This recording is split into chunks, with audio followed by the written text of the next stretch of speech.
Ce mercredi 26 mars, Top Chef fait son comeback sur M6 pour une saison 16 pleine de nouveautés.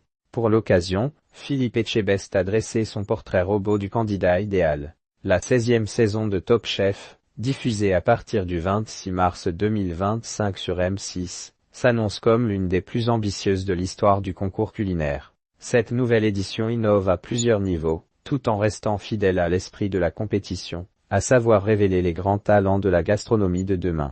Parmi les nouveautés majeures, l'émission s'associe pour la première fois avec le prestigieux guide Michelin.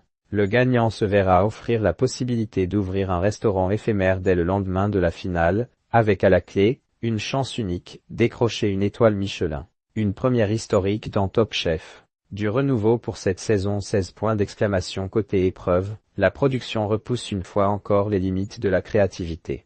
Pour fêter les 10 ans de l'épreuve qui peut battre, les candidats se mesureront cette année au chef Johan Comte, venu remplacer exceptionnellement Philippe Etchebest dans ce face-à-face intense. Autre moment fort, la célèbre « boîte noire » revient, mais avec une nouveauté de taille. L'assiette mystère à deviner est désormais le fruit d'une création collective des 5 chefs jurés.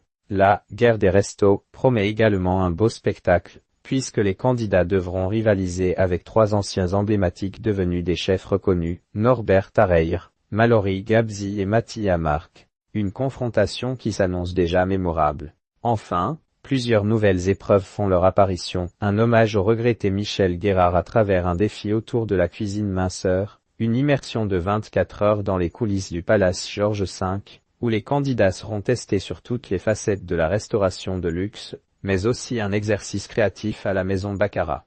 Quels sont les critères du candidat idéal? Point d'interrogation. Interviewé par les lecteurs du Parisien, Philippe Etchebest a profité de l'occasion de cette nouvelle saison pour faire le portrait robot du candidat idéal pour Top Chef. Quelqu'un qui sait écouter et avec un mental très fort. Avec la succession d'épreuves, l'ascenseur émotionnel peut être assez violent, il faut savoir rebondir, a d'abord répondu le chef cuisinier. Et de compléter ainsi sa réponse, au-delà de la technique, 70% de la réussite d'un concours, c'est le mental. Hélène Darroze lui a alors emboîté le pas et a indiqué que l'histoire, la personnalité joue aussi. Notre travail, c'est de faire ressortir toutes les émotions qu'on cache derrière la technique, il faut avoir la capacité de les exprimer dans l'assiette, a-t-elle conclu.